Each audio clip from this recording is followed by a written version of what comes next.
Hello दोस्तों, नमस्कार। Hindi classes bye आदर्श में आपका स्वागत है। देखिए दोस्तों, आज हम शुरू करेंगे हिंदी ग्रामर की क्लास। आज से ग्रामर प्रारंभ करेंगे, जिसमें आपकी 2 क्लासें होंगी। एक हिंदी साहित्य की क्लास चलेगी और हिंदी ग्रामर किताब। हम हिंदी साहित्य में जैसे हिंदी टीजीटी, पीजीटी के लिए हिंदी साहित्य पढ़ाएंगे, जिसमें हिंदी साहित्य में पूरा चैप्टर, पूरा कोर्स पढ़ाया जाएगा, जिसमें गद्य साहित्य, पद्य साहित्य, इसके साथ साथ भाषा विज्ञान और काव्य शास्त्र की क्लास चलेंगी। दूसरी तरफ हम हिंदी पूरा ग्रामर पढ़ाएंगे। ग्रामर में आज हम शुरू करते हैं हिंदी वर्णमाला। हिंदी वर्णमाला प्रारंभ करेंगे, पूरा ग्रामर हम कंप्लीट करवाएंगे। तो आज पहला चैप्टर थोड़ा सा डेमो दे रहे, हिंदी वर्णमाला पढ़ाएंगे। ठीक, चलिए देखिए हिंदी वर्णमाला में सबसे पहले आज हम पढ़ाते हैं वर्ण क्या है। हिंदी वर्णमाला में सबसे पहले हम पढ़ाएंगे वर्ण क्या है। देखिए वर्ण की परिभाषा क्या, वर्ण किसको कहते हैं। देखिए भाषा की मूल इकाई को ध्वनि कहते हैं। ध्वनि का ही प्रतीक रूप वर्ण होता है। वर्ण का ही दूसरा नाम क्या है, अक्षर है। अक्षर का अर्थ ही होता है जो क्षर ना हो, अर्थात जो नष्ट ना हो, उसे अनासवान भी कहते हैं। तो परिभाषा क्या निकलेगी, वर्ण उस अखंड मूल ध्वनि का नाम है जिसका खंडन ना किया जा सके। ठीक, एक बार फिर से देखिए वर्ण क्या है।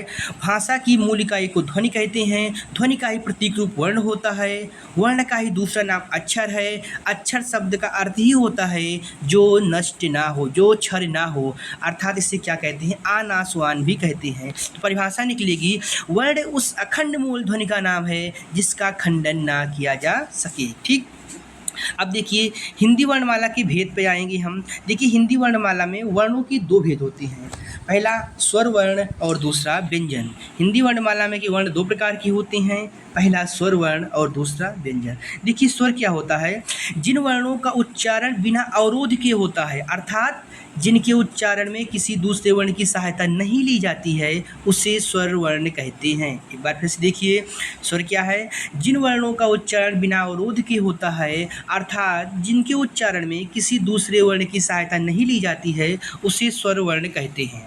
दूसरा है व्यंजन। व्यंजन क्या होता है, जो स्वरों की सहायता से बोले जाते हैं उन्हें व्यंजन कहते हैं। ठीक, जो वर्ण स्वरों की सहायता से बोले जाते हैं उन्हें क्या कहते हैं, व्यंजन। आगे देखिए, अब देखिए स्वर के प्रकार।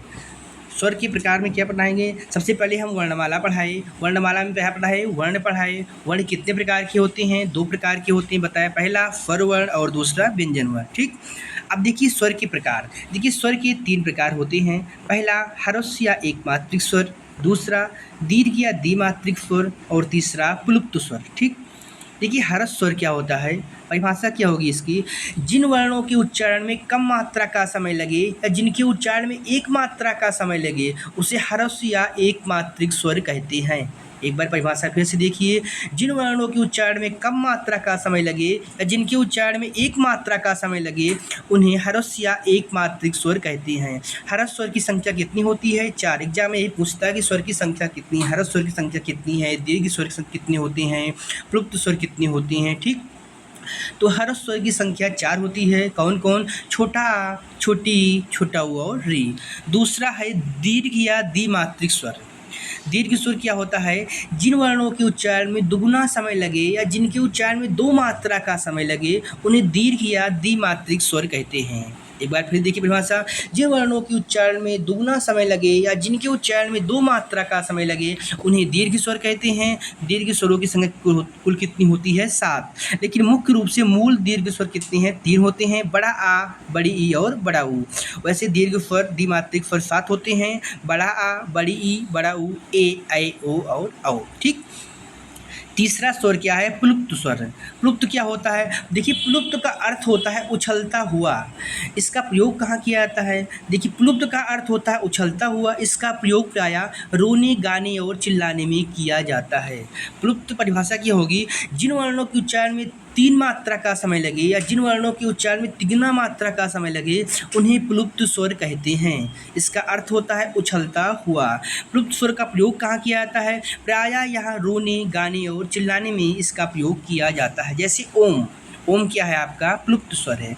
देखिए हिंदी में मूल रूप से स्वरों की संख्या कितनी होती है, 11। ठीक, तो ये हो गया दोस्तों आपका स्वर। आज हम पढ़ाए हैं वह हिंदी वर्णमाला में स्वर क्या होते हैं, स्वर कितने प्रकार के होते हैं, वर्णमाला में वर्ण क्या है। एक बार और देख लीजिए, इसके बाद हम पढ़ाएंगे कल। एक बार देख लीजिए फिर से परिभाषा। वर्ण क्या है, रिवाइज कर लीजिए। वर्ण क्या है, भाषा की मूल इकाई को ध्वनि कहते हैं। ध्वनि का ही प्रतीक रूप वर्ण होता है। वर्ण का ही दूसरा नाम अक्षर है। अक्षर शब्द का अर्थ ही होता है जो क्षण ना हो, अर्थात जो नष्ट ना हो, इसे आनास्वान भी कहते हैं। परिभाषा क्या निकलेगी, वर्ण उस अखंड मूल ध्वनि का नाम है जिसका खंड ना किया जा सके। ठीक। हिंदी वर्णमाला के भेद कितने होते हैं, हिंदी वर्ण के दो भेद होते हैं, पहला स्वर वर्ण और दूसरा व्यंजन। देखिए स्वर क्या होते हैं, जिन वर्णों का उच्चारण बिना अवरोध के होता है, अर्थात जिनके उच्चारण में किसी दूसरे वर्ण की सहायता नहीं ली जाती है, उन्हें स्वर वर्ण कहते हैं। व्यंजन क्या होते हैं, जो स्वरों की सहायता से बोले जाते हैं, उन्हें व्यंजन कहते हैं। ठीक।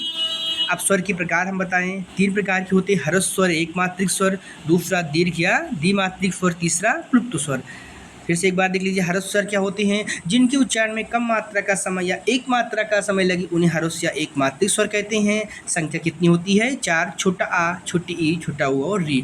दूसरा है दीर्घ मात्रिक या दीर्घ स्वर, जिनके उच्चारण में दुगना समय लगे या दुगना मात्रा का समय लगे, उन्हें क्या कहते हैं, द्विमात्रिक स्वर। संख्या कितनी होती है, 7, मूल रूप से 3 होते हैं। कौन कौन, बड़ा आ, बड़ी ई और बड़ा उ। तीसरा क्या है, प्लुप्त स्वर। प्लुप्त परिभाषा क्या होगी, जिन वर्णों के उच्चारण में 3 मात्रा का समय लगे या तिगुना समय लगे, उन्हें प्लुप्त स्वर कहते हैं। प्लुप्त का अर्थ होता है उछलता हुआ।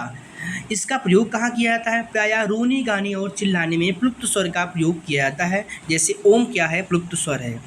अगला बहुत इंपॉर्टेंट क्वेश्चन पूछा जाता है कि हिंदी में मूल रूप से स्वर कितने होते हैं। हिंदी में मूल रूप से 11 स्वर होते हैं। ठीक। देखिए दोस्तों, मात्रा क्या है, बार बार हम मात्रा का नाम ले रहे हैं। देखिए मात्रा क्या होता है, वर्णों के उच्चारण में जो समय लगता है उसे ही क्या कहते हैं, मात्रा। ठीक। वर्णों के उच्चारण में जो समय लगता है उसे ही हम मात्रा कहते हैं। ठीक। तो आज हम हिंदी वर्णमाला स्टार्ट किए थे, जिसमें से थोड़ा स्वर के बारे में बता दिया गया है, बताए हैं। कल हम आपको बताएंगे व्यंजन के बारे में। ठीक। Okay, thank you for watching.